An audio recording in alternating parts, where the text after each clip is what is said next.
Now at 10 and streaming on crossroadstoday.com, how one family escaped a lightning-fueled fire and what they lost. Heavy rains bring more than flooding to Victoria. A local nonprofit creates a unique solution. And a loud blast shakes parts of South Texas, how a nighttime incident is raising new questions ahead of a major test flight. We'll be looking at the remnants of what used to be Eric way down south, but it is moving northward, and that was going to enhance our shower chance for the next couple of days. We'll have the forecast coming up. And Bay City High School hosted a lineman challenge in a 7-on-7 competition at Memorial Stadium earlier today. We'll see how Bay City and Tidehaven did later in sport. You're watching 25 News now at 10. Good evening and thank you for joining us. I'm Shawna Currie. And I'm Brubaker. A powerful lightning strike turns a Victoria County's family's world upside down. The family is now rebuilding from the ground up, but in the middle of it all, they're holding tight to what really matters. Here's 25 News Now weekend anchor Amaya Norman. A bolt of lightning changed everything for one Victoria County family last week.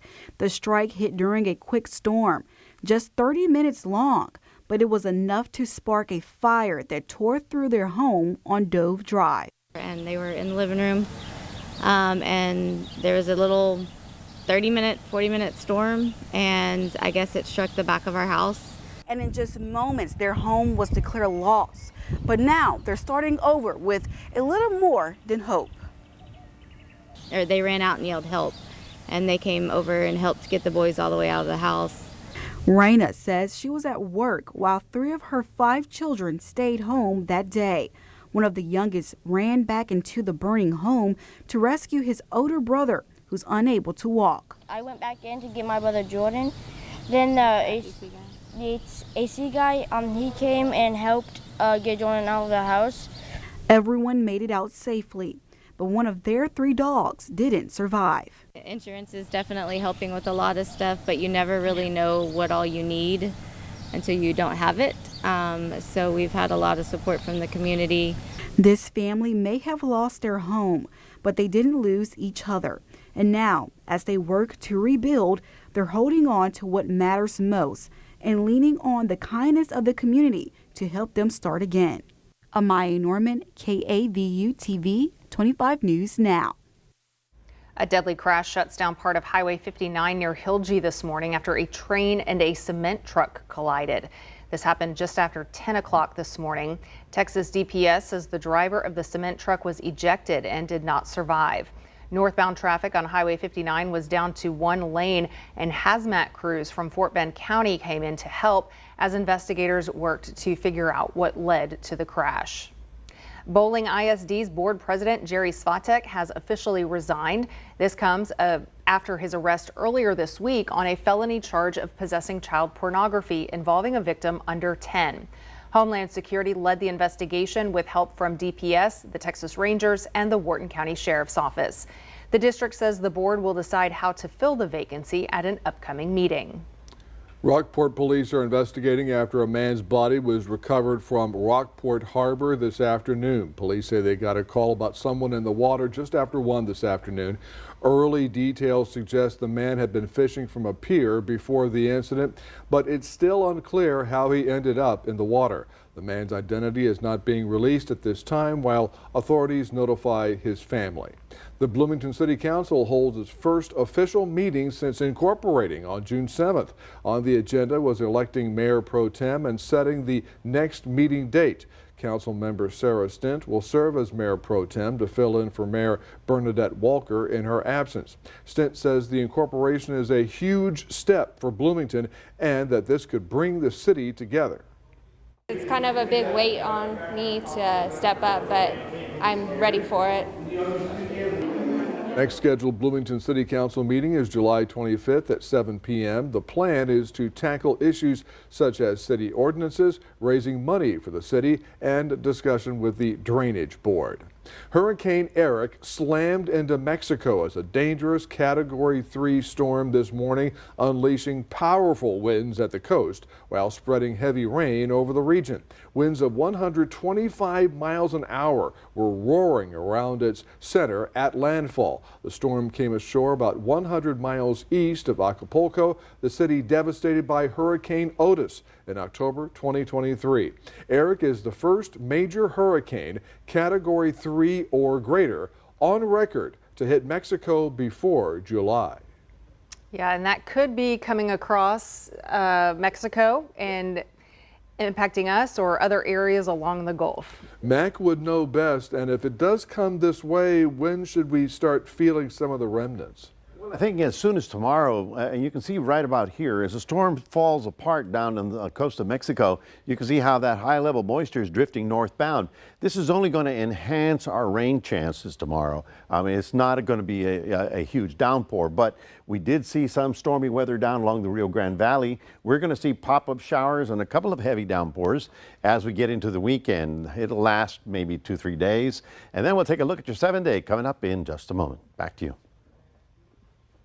Each week, the Victoria County Public Health Department releases food preparation inspection reports. We want to show you how the area establishments that serve food are doing. A few eating places have some issues. We show you those with more than 10 demerits. They include Handy Quick Food Mart and Edna with 13 demerits, Texana Food Mart and Edna with 20 demerits, and Leone's Mexican Grill and Panaderia in Port Lavaca had 16 demerits. 3 establishments received a perfect score. They include Beard's Coffee in Edna, the Sanity Mug in Port Lavaca, and the Boys and Girls Club of Victoria. For the full list, come to our website, crossroadstoday.com. Victoria's mosquito problem is buzzing after a week of heavy rain, and it's not just a nuisance, but a public health concern. While city and county crews ramp up spraying efforts, one local nonprofit is focusing on those who cannot escape the outdoors. The Humility Project is putting together what they call mosquito bags, relief kits designed to help people experiencing homelessness get protection from the swarms. The group's founder says each kit includes small items that can make a big difference for those living on the streets. A little bit of an assortment of things that might be able to help fend off the mosquitoes. So these bracelets with some oils on them that drive away the mosquitoes. The old-fashioned idea of using dryer sheets, because you can also use them for people who have pets that are outside. You can rub them on your pet so that way the mosquitoes stay off of them as well. As those kind of things, any kind of mosquito-borne, blood-borne illness is dangerous, and like I said, when you're unhoused, you can't escape from that. City crews are back to spraying today. Victoria Parks and Recreation is focusing first on the southern and central parts of the city, with work happening early in the mornings and late in the evenings over the next several days. This brings us to our viewer poll. What is the best way to help vulnerable populations during heavy mosquito seasons? Is it distributing mosquito relief kits, increasing city and county mosquito spraying efforts, or improving shelter options? And still 87%, this has been significantly in the lead all night, increasing city and county mosquito spraying efforts, which are ongoing. So hopefully we'll see those start to impact the mosquito population fairly soon. We all hope. But go to crossroadstoday.com/vote to weigh in, and thank you to everyone who voted. This session, Texas lawmakers passed another set of bills making it easier for gun owners to access and keep firearms, and expanded the kinds of weapons they can access. Read the full Texas Tribune article at our website, crossroadstoday.com. Tonight, officials are trying to understand why a SpaceX rocket erupted in flames during testing in South Texas. ABC's Zoreen Shaw has what we're learning about the explosion, the cause, and what SpaceX is now saying about safety. Whoa! Tonight, authorities trying to figure out why SpaceX's newest Starship spacecraft exploded. Ship 36 just blew up. Starship was undergoing routine static engine testing last night at the SpaceX Starbase facility on the southern edge of Texas when a fireball pierced the darkness. I was there just under 2 miles away. At first I saw it, and I really couldn't believe what was happening in my own eyes. It was almost like an out-of-body experience. SpaceX posting on X, the Starship preparing for the 10th flight test experienced a major anomaly while on a test stand, and all personnel are safe and accounted for. What they're doing is the very edge of aerospace engineering. And this is an incredibly complex spacecraft, and it's just a prototype, right? The Starship is crucial to SpaceX plans to eventually send humans to Mars. But what they're doing is they're stress testing these systems under real world conditions, and they're stressing many complex systems all at once. And so they're not launching spacecraft, they're launching questions. And every explosion is an answer that they didn't know they needed. For his part, SpaceX owner Elon Musk posting on X, his social media website, quote, just a scratch. Zoreem Shah, ABC News, Los Angeles. Remember to subscribe to our YouTube channel, Crossroads Today. Hit the like button and click the notification bell to receive alerts when new videos are uploaded. Stay with us. Coming up on 25 News now at 10, details on 2 major U.S. airlines suspending flights to the Middle East. Also ahead, Pope Leo XIV speaks out in his first interview since taking office. His message to world leaders coming up.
Two U.S. airlines are suspending flights to the Middle East, at least for now. Amid ongoing conflict in the region, United Airlines and American Airlines, based in Fort Worth, confirmed they've halted some passenger flights. For United, daily flights between Newark International Airport and Dubai are now paused. And American said it has adjusted its schedule between Doha and Philadelphia International Airport until June 22nd. That's this Sunday. Both airlines say they're monitoring the situation and will make further changes as needed. Pope Leo XIV is calling on world leaders to choose peace. In his first one-on-one media interview since being elected last month, he told Italy's public broadcaster that he's been closely watching global events and says what's happening is truly worrying. He urged leaders to come together and find solutions, saying too many innocent lives are being lost. His remarks come amid rising conflicts in the Middle East and elsewhere.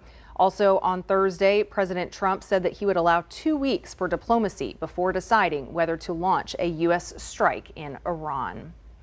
Lawmakers across the country will now need to give a heads up before visiting ICE detention centers, 72 hours in advance to be exact.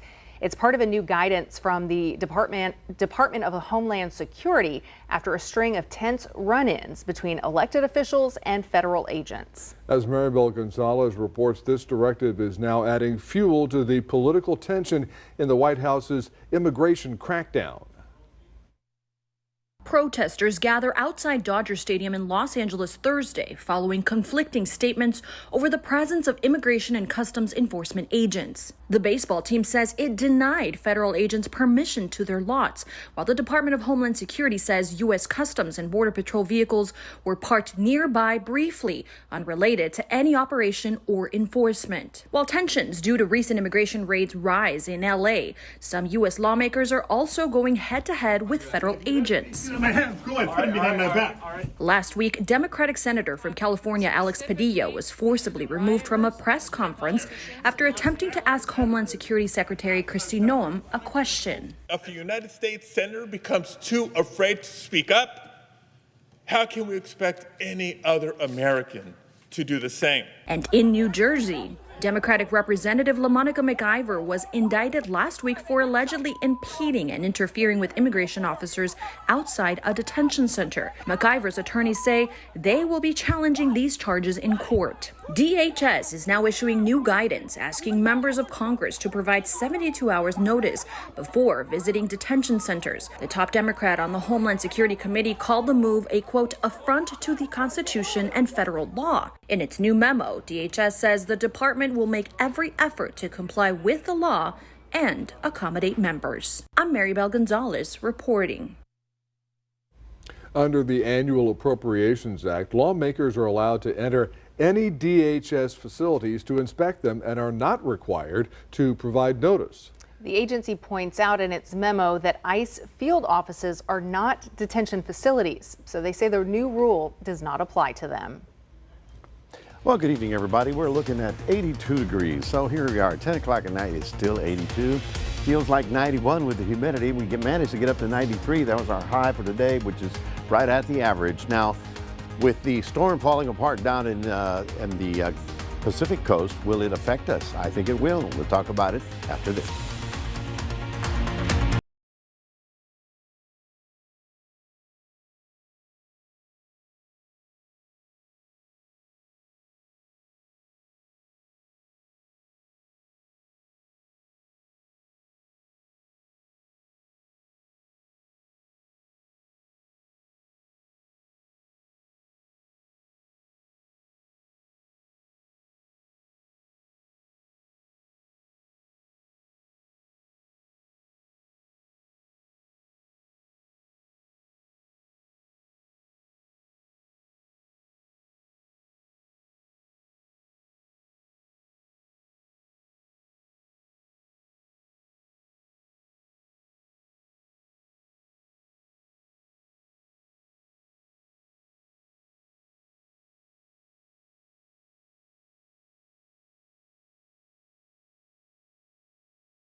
Well, good evening, everybody. The hot and humid weather continues, but now we have to add a couple of things. We have to add this tropical moisture that's streaming northbound, and you have to add the mosquitoes to the forecast because it's going to be serious.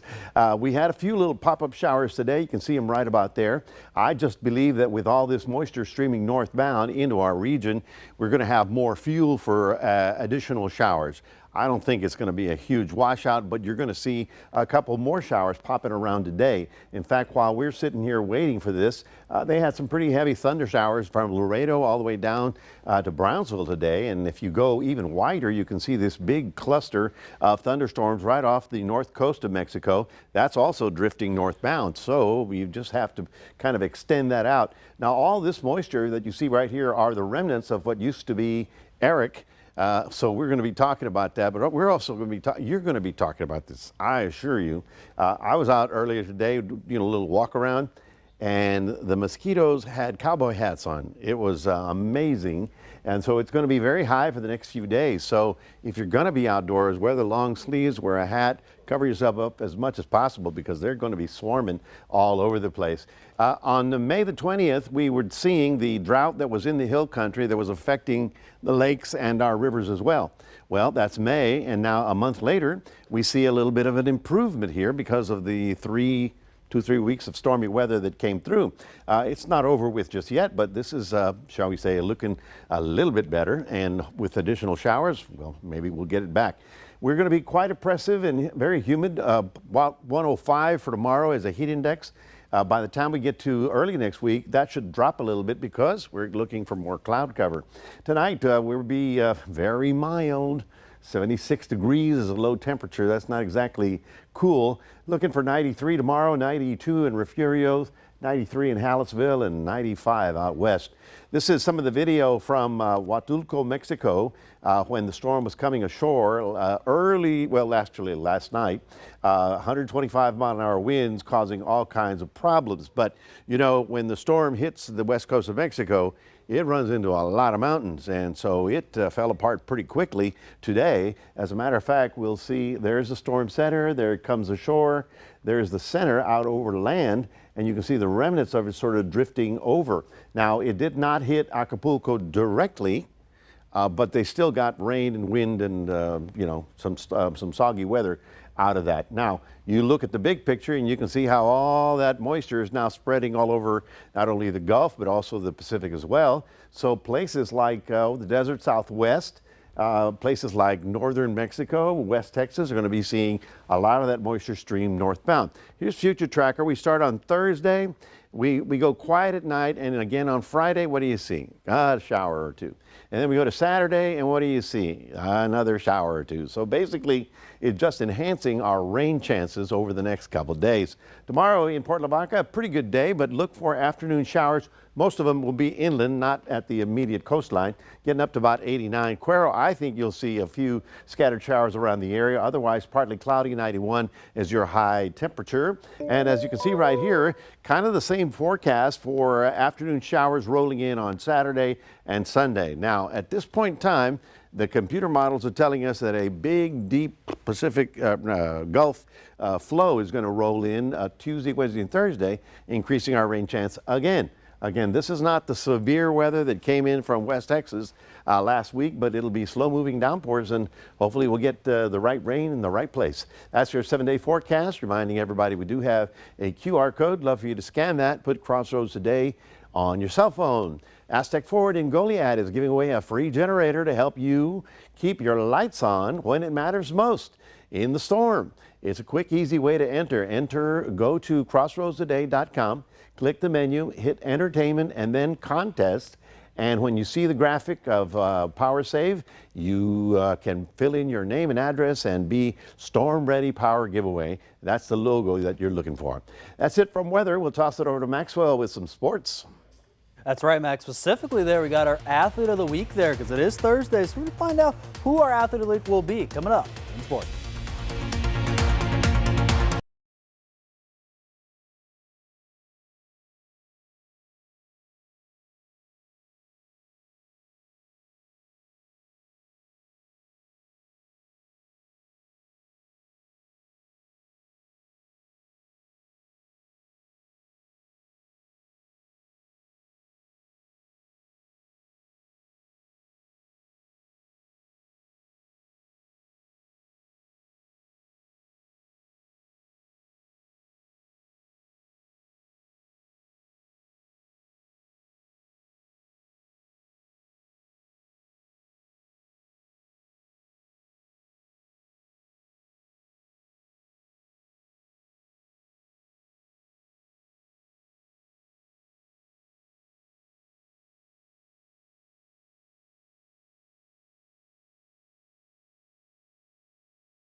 For this week's Athlete of the Week, we're heading from the gym floor to the fighting circle there for Nightmare Striking Academy fighter Peyton Herman. Here's more for our Athlete of the Week.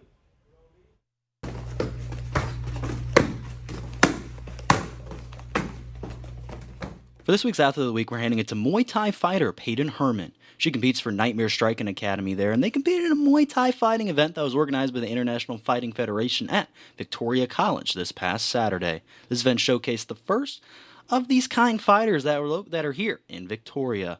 But for Herman, she's been training for this for a while now. Training for about like 7 years, I think. So I've been doing it a super long time, and it's just really fun, honestly. Now, Herman has competed in 6 IFF events and enjoys competing in every single one of them. Doing like a couple of them. I think I've done about 5 or 6, I think. So I'm pretty used to them. They're really fun and stuff. Being in a Muay Thai event takes strategy and right technique when you begin and end the match. This quality, along with one more factor, is what Herman focuses on during her matches. Technique and like cardio mostly. With Herman grasping the craft of Muay Thai and placing well this past weekend, she now turns her attention to the biggest Muay Thai tournament in America, there in Des Moines, Iowa, and she tells how she feels heading into this tournament. To be able to win and bring home a belt to just represent our team and stuff. Herman and 2 other fighters in Eve Posada and Roman Razzo look to bring back gold for Nightmare Striking Academy. Wish them luck and congrats to Peyton Herman for being this week's Athlete of the Week. All right, now over to this week's fishing report, and the weather this week looks really great there if you want to go out there fishing, especially around Colorado Creek. The water there is fair at 87 degrees. You can catch bass there on that soft plastics and spinnerbait there. This time you can use spinnerbait. We've talked about soft plastics a lot there for Colorado Creek the past couple of weeks. And Port O'Connor, the water's there good at 82 degrees, and trout can be caught near that Alcatraz Island area and outside the jetties area where the winds will allow. And then finally, around Rockport, the water's at 80 degrees. And again, trout are great there on that live shrimp. You can use piggy perch or croaker in those flats areas, also along the channels. And how about over to Bay City? They hosted the Kings of the South tournament, which hosted a lineman challenge and also a 7-on-7 tournament. Some of these teams that are competed today obviously were Bay City, El Campo, Yoakum, and Tidehaven, and 2 of those teams in Tidehaven, Bay City, will be competing in the state 7-on-7 tournament there. They're in College Station. They'll be there from Thursday and Friday. So Tidehaven, they finished up second there in the Lineman Challenge and then lost to Stafford 28-21. But they also beat Bay City there 34-14. And again, got MVP there as well was again Keelan Russell there as well for Tidehaven. So again, he's going to be a top quarterback this season for the Tigers. Want to see how he does for sure. For the Generals though, it was not their night there at Riverside Stadium. They lost this game 12-1 there in this one there. And again, for the Ruger, they got on the board earlier. You got Zeb Ruddle and Josh Rochelle had 7 RBIs in total there to help Baton Rouge. And Generals, they're going to have to get back on track. They're in a 2-game losing streak. They're going to Riverside there. It'll be game 2 versus the Rougarou at 7:05 p.m. And then how about shout out there to Emi Udoka there for the Rockets. He got a big time extension there now, and that's going to be huge for the Rockets going into next season. Again, especially possibility for Kevin Durant possibly going there. So we'll see information about that. And shout out to the Indiana Pacers. They're winning their game 6. You just saw there before we got on the air. There will be a game 7 right here on KAVU TV. It'll be at 7 p.m. on Sunday night. And that's going to do it here in sports. Don, Shawna, back to you. Max, thank you, and stay with us. Coming up on 25 News now, after the NBA Finals, we'll take a last look at your weather, plus see what happens to this cat. Here's piano music. Zlatko's reaction has millions of people wondering. Watch tonight, I promise you won't see me for months. So your bald spot is now on a hard drive. It exists somewhere. digitally. Yeah. When I die, my bald spot will live on.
Meet Zlatko, a classy cat with a serious love for classical music. This Croatian kitty has gone viral for, look at this, melting into the piano anytime his owner plays Chopin or Tchaikovsky. But don't try to play Mozart, because that doesn't impress him very much. His pianist parents rescued his mom years ago, and now they have 10 cats now, but only one with the concert level taste. And he actually does approve of the Cheers theme. Wonder if he likes cat scratch fever. A fossilized skull found in a Chinese well back in 2018, nicknamed Dragon Man, may finally solve a prehistoric mystery. Researchers just linked it to the Denisovans, an elusive group of early humans we've only known from tiny bone fragments. Now this nearly complete skull could give scientists their best look yet at what Denisovans actually looked like. Wow. We can show you what our hurricane tracking guide actually looks like, because Mac has it right there in his hands. They're at several stores around the area. Look for them, and the usual places. And of course, you can grab one and take it home and watch the season, because already it's very busy in the Pacific, but the Atlantic's still not getting going, which is okay. You just have to watch it. Your weekend, well, we're looking hot and steamy. We got to add two things to it. Humid, no, that's already added. No, it's going to be showery and mosquito-y. Lots of mosquitoes. It's a severe mosquito alert right on through the weekend. So do watch out and dress appropriately if you're outdoors, especially for the little kids, because you don't want them getting all kinds of red spots all over. Helps them stick to you even more. Thanks for the update, Matt. Well, tomorrow is National American Eagle Day. It's a chance to celebrate the iconic bald eagle. It's been our national symbol since 1782. And a fun fact, bald actually comes from an old word meaning white-headed. These birds don't get that signature look until they're about 4 or 5 years old, which I did not know. Once nearly wiped out with fewer than 500 nesting pairs, bald eagles are now soaring again with more than 70,000 across the country. That's all thanks to major conservation efforts over the years. That's awesome. They're so pretty and majestic. They're so gorgeous looking. Yes. Oh my gosh. Fantastic. That's awesome that they're coming back and being, increasing their population. So thanks for joining us tonight. And we have 25 News Now at 5 a.m. Jimmy Kimmel Live starts now.